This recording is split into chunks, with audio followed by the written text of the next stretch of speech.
Hi everyone, and welcome to MBA 300, the new MBA 300, Management Analysis and Decision Making.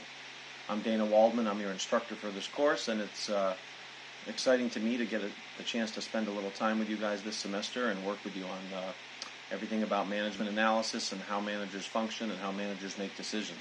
So let's go ahead and jump in. One of the first things that we talk about is, as a manager, whether you take on a new group or you create a group from scratch, you're replacing someone as a manager of a group, is the charter of the group. Starting to think about, well, what is the group all about? What's the purpose of the group? What are our goals? So today we're going to dig into those kinds of topics. So here we go. Charters, of course, for groups come in all kinds of shapes and sizes. Here's a charter. This is the Charter of the United Nations. It's actually the preamble for the Charter of the United Nations, and it's a pretty formal document and a pretty big deal, obviously. We're not talking about a charter in that sense. We're talking about charters for the team. So think about the team and the team's charter for your group. Maybe it's a group you're a member of and now you've become the manager, or maybe you get promoted into a new job or go to a new company, etc. You start thinking about the team and the team's charter, and you start thinking about all of these pieces that have to come together as one. It starts with the vision. What's your vision, and what are the other team members' visions of the team and its purpose? You also have to think about the values. What does the team stand for? What is the team all about? Whether that's a company level value or just a small group's value system, and what do you stand for? What are the processes that we're going to use? What are the goals that we'd like to attain? What processes and resources will we use to get there?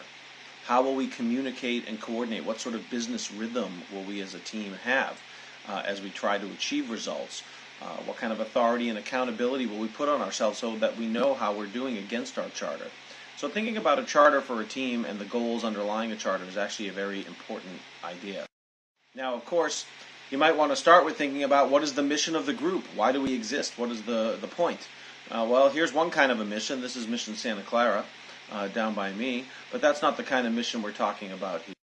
Here we're talking about a mission about the group. So here is the mission for Golden Gate right off the website. I'm going to read it out loud and talk about it. Golden Gate University prepares individuals to lead and serve by providing high-quality, practice-based educational programs in law, taxation, business, and related professions as a nonprofit institution in an innovative and challenging learning environment that embraces professional ethics and diversity. That's a pretty big mouthful. I happen to know that this mission statement got worked on for months at a time before it was completed, and it was vetted by lots of constituents, including students, faculty, administrators, and the Board of Trustees.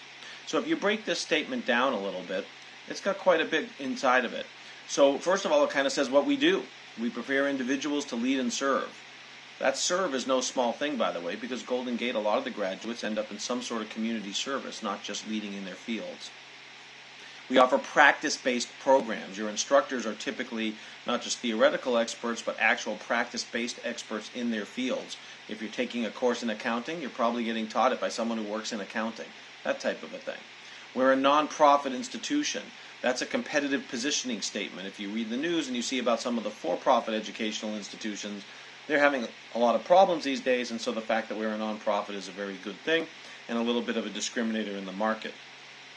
The focus on ethics and diversity is something that's important in our mission. So a mission statement, even though it's only a few lines long, can really say a lot about who you are, what you stand for, what you're all about, what you want to do. So as you think about a group, the team that you're on or the team that you might take over, you might want to start with thinking about what the mission is. Every group can have a mission. The purchasing department in your company can have a mission, or the scientist department who's doing research on something. Everyone can have a mission. So you really want to put some thought into this type of a thing. So why is this important? Well, if you're the new manager of a group and you don't really understand the charter and the goal of the team, that can be very difficult for you to then effectively navigate, because the charter and the goals of the team really create the framework for your decision making. So it becomes very important to understand them. If they don't have one, you need to put them in place. And it's not an easy thing to do, but you really want to go through a process to create a charter and goals and put them in place and have your team buy into those. If they're already there and you come to understand them, you might want to review them and modify them. There could be changes you'd like to make or enhancements or things like that.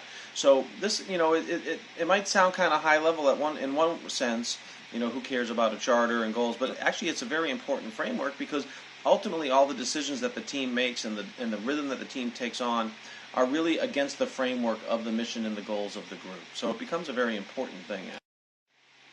So how do you do it? Well, there's no real recipe for how to create a charter and goals. I just happened to pull up a recipe of one of my favorite desserts, creme brulee. In case any of you feel like cooking for the class, creme brulee is a great thing.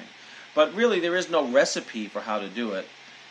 I kind of think of a charter and goals and things like that as almost a roadmap, sort of showing you, hey, where are we to start with, and where are we trying to go?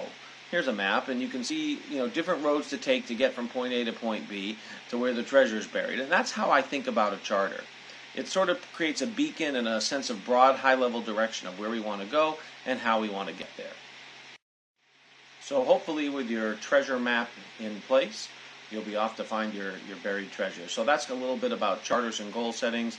You'll see some exercises to do on our course website, and we'll see you soon. Thanks so much for listening to this, and can't wait to go through the rest of the course with you all.